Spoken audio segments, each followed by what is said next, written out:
Welcome back to E3. I'm joined by Kira down on the end, and we've got James and we've got Bill, and we're going to be talking about Mavericks and why bigger is better. You guys have what is promising to be the biggest Battle Royale game mode on the market. So, starting from there, tell me what else makes Mavericks special.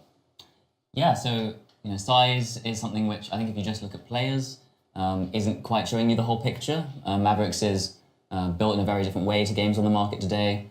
And what we're just as excited about is the level of sort of dynamic behavior in the world. We see it as more of like a world than just a map, and you have like foliage systems, destruction systems, tracking, wildlife, all the stuff that comes together to mean all those players actually create information that you can build your strategies from, which is a very different sort of level to the gameplay than what you would have seen so far.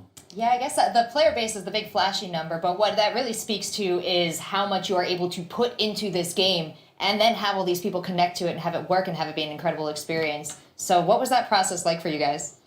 I mean, one of the things that we do at Improbable is really try to find just like the best developers in the world that share this vision we have, which is creating truly immersive virtual worlds, right? And I think when you see something like a Battle Royale format, it just cries out to have ways what players do to have real meaning, not just that drop in, have that very intense amount of fun, but then you're back out and you're kind of done, right? So having a way where you bring that life to a world, as James talks about, which I just love, is it's not just a map, it's a living world that you're in. And having, as you play the game and the more you play it, you actually learn things about the environment and how you use that and how that becomes something that you grow from. And the more the numbers of people you have and the size of the world and that depth actually have real meaning. And you're talking about numbers in this game.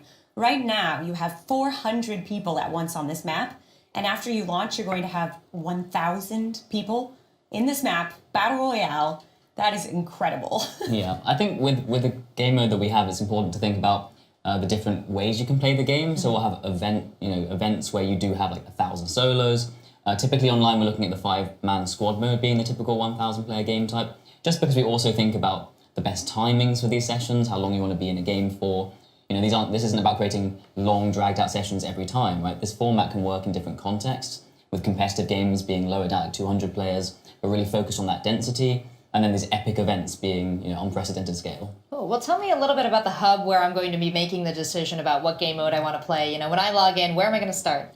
Yeah, so rather than the sort of menu experience, Mavericks is a virtual world, almost like an MMORPG. Well, it very much is as well. Like you enter through a social hub where you can trade, the progression, like what you wear on your character isn't something you just sort of buy for real life money. A lot of your character's clothing, this is stuff that you trade with in-game wealth. In-game achievements are very much represented on your character in Mavericks. So you walk around the social hub, you can trade, you can go to the auction houses, the shops. So there is that whole side of the experience as well. And when you look specifically in at the sort of session-based, the Battle Royale, Last Man Standing mode, it's not that you bring weapons in with you, like it's still that focused competitive session.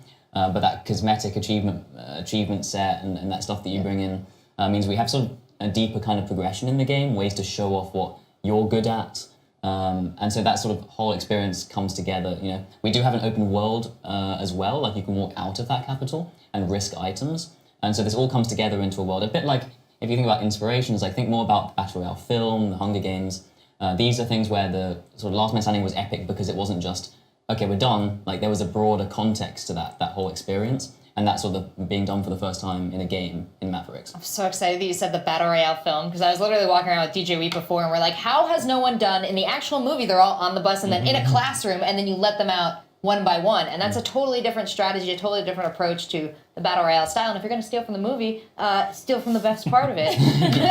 But not to say that you stole it, but that it is a game mode that players have been crying for, and it sounds like that you're instead of approaching Battle Royale as a single one-off game, you're approaching it as a hub experience that you can then put all these exciting variations on. Yes, and there's so much more. Like Battle Royale might be already having a lot of popularity recently, where you just sort of add in this game mode to what's otherwise a different game, or we just find that people are already enjoying that simple formula.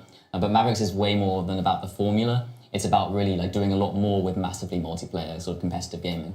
And something else that sets this game apart from other Battle Royale games is the persistent elements that players leave behind when they're walking around or using items in the map. Can you talk a little bit about that? Yeah, so that sort of tracking, first of all, it's about optionality as well. Like when you're entering a building, you can siege the building, like certain experiences are made deeper by that kind of system. But tracking is also really important because, bending grass, leaving footprint trails, and then the dynamic weather playing into how that washes away, and all those kinds of strategies, they mean that, you are interacting with players not just through shooting them. There's that sort of impact on the world that all these players are making. And that means that by having more players, you are actually building a deeper experience. Whereas if you didn't really also have that kind of dynamic world, it would just be more people you come across. Whereas in Mavericks, it's not just about coming across people, it's about making a plan based on what's going on in the world. Yeah, I love the idea that I can find a trail of blood on the ground and track it and find somebody. It's great. We've been playing at our booth in the concourse hall, and we were playing a session, and I came in, and there was a room where all the walls had been destroyed. And even though there wasn't a body there, I was like, okay, something really bad just happened here, and I feel incredibly unsafe because I don't know where someone is. I think the other thing that's great is having this idea of this also a persistent ecology. Right, so as something happens, typically, maybe you'll see something, but commonly you might hear something. I think it's great to then be able to have things like flocking behavior, by having birds, by having wildlife. So if someone is in a combat, you might see like the birds take off and fly away, and now you can use that also as a way to read the environment. It's like, oh, something's happening over there, not just in a general space that maybe I'm trying to hone in on. Right. Bill, my question for you now as Chief Creative Officer, I mean, what is it like to work on a cloud-based dev program that's going to let you do kind of the maximum of everything that you want to do instead of being limited by the technology? Yeah, I mean, that's the real reason I came to Improbable from all the stuff I'd done, whether it was at Blizzard or Disney or other MMORPG companies I've been at, is there's always a technical limitation you hit, right? You're making these trade-offs as designers, we always think reductively, right? There's always some bad engineers. I got 3 colors, what do you want? Yeah, what do you want? The manager's like, no, you can't have that many people, or it can't be that big, or like the servers have to shut off, and so everything's going to reset. And being able to then now work with with great partners and developers and saying like, let's remove those limitations. Like now, what do you do if we can think expansively from design? It's really amazing, and I think it's really leading us to look at game types, and it starts with like, how could you take this but now augment it? And then lead us to ask questions that we would just never ask before. Like, what is a game that if you had 10,000 people playing at the same time, that's when it truly becomes interesting and great? Like, how do we build those social structures? How do we have that type of interaction? Looking at those questions and then applying that into game design is just a fantastic opportunity. What's the most exciting thing that you've been enabled to do with this new company for Mavericks? I think that it's been fantastic to like just be able to come up, spend some time with the team. Like they're just incredibly dedicated, like just ridiculously cool ideas on what to do in this space and how to make it very, very different. I think that like the first trip I made up to Cambridge, where the studio is, we just sat there for a day, and it was like, okay, here's all the plans. And it's like, the first thing we talked about, yeah, that's this, but this is what it becomes. It's like, all right, that's super exciting. I cannot wait to play this. Well, that's exciting to hear for someone with such an experience as yours to come into the company and see so much potential. One of the things that I really love about games is being able to customize my character. What kind of options are you going to be offering in Mavericks? So in Mavericks, because of also the open world, you can obtain armor, and obviously you pick it up inside of these Battle Royale sessions. But we have a 2-layer system, so you have clothing, then you have the items you wear on top of that, and we've carefully built it so these can interact really well, and you can customize all those different slots. You can also customize your base character, not in terms of like spending ages on sliders. Like, sure. We're also building quite a realistic spending game. ages on sliders. I mean, you can certainly spend a long time customizing your character, but we certainly lean towards also making sure that things look sensible. I suppose like we're not trying to create crazy level of interesting proportional issues. I mean, we have to consider that we have quite realistic looking sort of clothing. No Azeroth armor. Shoulders. Yeah. Yeah, we can't get through doorways. I did love though. We saw it in the cinematic that you referenced here in the trailer. He had a little bit of like the stylish kind of epaulets of feather, side of maybe a remainder of like a football shoulders, and then he had a little leatherette kind of warrior skirt. Yeah, there are actually 4 factions in the game, plus the sort of capital faction, and they have their own very distinct styles as well. So you can mix and match from some very interesting, quite sort of detailed narrative background you have to sort of pick from when you're choosing your clothing. Can you actually dive in a little more on the factions and what they're going to represent?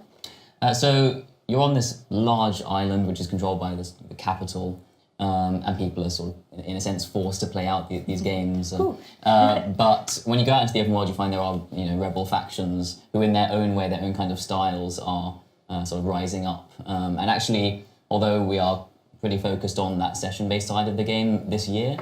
Every year there's a massive evolution in that game narrative. Some of it comes from what the players are actually going to be doing in the open world, so it's driven by players as well. Uprisings, where the resources go, allying. And these are some of the events you're talking about as well. Yes, right? so there's a lot planned for the persistent open world as well as the session-based games. They do play together sort of hand in hand in the sense that you can go into a competitive session, and that world is informed by what's happening in that open world narrative. But you can also go for this more free-form format where it's not just last man standing, but still familiar systems between these two game modes. Sure. There's actually a couple battle royales that that our friends groups like to play, and some of them have these different ways to attack sort of the same game mode. So will we be having any sort of main players and scavengers coming in, also being able to do things for their characters and benefiting? Or are we going to, basically what I'm asking is, when we choose a game mode, are we ever going to be interacting with other game modes who are trying to play a different style in the same area? I suppose in that sense, if you go out into the open world, you're not literally selecting a game mode. There is just a lot going on. It's a very dynamic world, driven by what the players happen to be doing, with 1,000 players out there just doing different things. And so it's almost like a fluid... Right, it's not instance portals or anything No, like that. but we do have smart mission systems. We're building quest systems, which mean that we can look at what's happening on the map, run really interesting algorithms also that sort of go, well, if players are doing this, we probably want more of this to happen. So we're really pushing some really interesting dynamic world systems for the open world in Mavericks. Most of that's focused on our 2019 launch, but even within the Battle Royale, I suppose we're still, you don't bring items in there with you. There's a very clear differentiation with this session that it has to be competitive. It makes sense on its own. But still the map reflects, an evolution over time. When we launch it, we're going to then continue updating it very regularly, doing bi-weekly updates. So a big annual shift in terms of the overall world and narrative, but a lot of development along that journey. Exciting things to come from Mavericks. James, where can we follow the game before it comes out? Where can we get it when it does come out, and how can I play it? You can sign up now on our new website, mavericks.gg. We'll be running closed betas for a couple months starting end of August. So visit that, sign up for your account now, reserve your display name. If you do it by the end of this week, there is E3 exclusive content you'll get on launch. E3 exclusive content, you heard him guys, get out there, sign up this week, get ready for Mavericks, it's going to be huge. We'll be right back with more from E3.